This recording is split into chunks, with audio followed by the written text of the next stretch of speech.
Hey there, bold move makers and those who are tired of living in the closets of their lives and are ready to live life uncloseted. It is time for a riff and rant. And this week I'm going to rant about the cynics in your life and how to unsmart them. Or unsmart them or outsmart them. I don't care. Whatever you want to do. You can either outsmart them or unsmart them.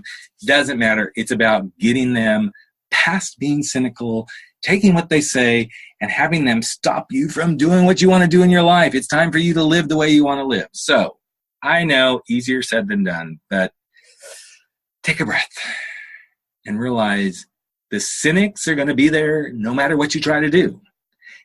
Everyone is going to encounter a cynic when they try to do something. Whether it's quit a job, get out of a relationship, start a new business, go travel the world without having any other plans, deciding to buy that glass of wine or that case of wine. In my case, there's going to be a cynic somewhere. And sometimes that cynic can be in your own head. So as I share with you the ways to outsmart the cynic, I want you to realize the cynic can be the ones external of you as well as the ones internal of you. So I've got 5 or 6. I think I've got 5 tips here that I want you to take down. So if you want to get a pen and paper, grab them and let's go. Number 1, the best thing you can do is don't agree with them. Don't agree with the cynics. Oh, well, you might be right. Or, well, maybe that's something to consider. The moment you step into those kind of things, even if it's with your own voice in your head, you're going to start losing the battle. So don't agree with them. Don't align with them. That doesn't mean say, fuck you. It just means don't agree with them because you start to lose your own power. Second, tell them what you need from them. I had this conversation about somebody who kind of poo-pooed on my parade on something, and one of my good Facebook friends said, what I like to do is say, I really appreciate you trying to do something or say something to, help me think and protect me. But right now what I need from you is just to be happy that I'm happy about what I'm doing and to celebrate with me the choice that I'm making. I thought, you go, girl. That's a beautiful way to approach this. So why don't we tell people more what we want? Doesn't mean they can't have their opinion, but, hey, I'm starting this new job or I'm thinking about this new brand. And right now, all I just need for you is to embrace that I'm really excited about it. And let me kind of be in this moment with it. So, for instance, I think I talked about this on a podcast not long ago. I found a company name, and the company name is Perfect Detour, and I love it. It resonates with me. And I had some people who were like, I don't quite get it. And I was like, that's okay. Just let me be with this. I may not get it in a few days, although I haven't. I'd still love it. I still think it's great. But tell people what you need from them instead of, oh my God, they're so against me. And then the next thing I want you to do is your truth is yours, and let this be what it is for them. Your truth is your truth. Let it be what it is for them. You don't have to agree. But your truth about your excitement about anything or what you want to do, if this truth is what you're meant to be doing and this is the direction you're meant to be going, let it be your truth. And let that truth be whatever it needs to be for them. The other thing I want to suggest is never argue about this. Because a lot of people, that's exactly what they want.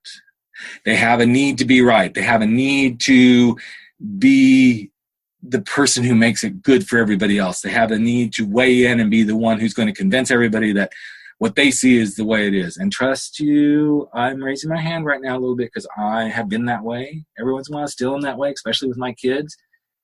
But don't argue with people. Just say, I appreciate your perspective and you've given me something to think about. Now, I realize that contradicts agreeing with them, but sometimes you got to go that route to get rid of the cynic.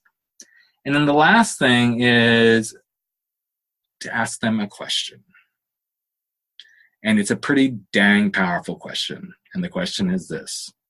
So let's just kind of paint a picture. I'm really excited about my company name. I like the idea of it, the concept of it. And finally, somebody said something, and it wasn't somebody that was uber close to me, but somebody that I'm an acquaintance with. And they said something kind of negative about it. And I actually said to him, so what would it take for you to just be happy for me in having found a company name that makes me feel excited? Yes. The silence is what happened after I asked that question. I know that's a big question, but sometimes the best way to get through and to let people see how happy you are, how vested you are, how excited you are about something, even if it's not going to work out, just let you be in that euphoria, is to say, you know what, I have a question for you. What would it take for you to just be happy for me in this moment? I know that may sound abrasive to some people, but it also may help that person realize they sure do this a lot to other people. And wouldn't they want someone to listen to them if they actually ask that same question sometime when they're excited about something? So that's it. Those are my 5 steps for outsmarting the cynic. Don't agree with them. Tell them what you want from them. Realize your truth is your truth and let it be what it is for them. Don't argue with them because that may be what they want. And the final one is to ask the question, what would it take for you right now to be happy for me?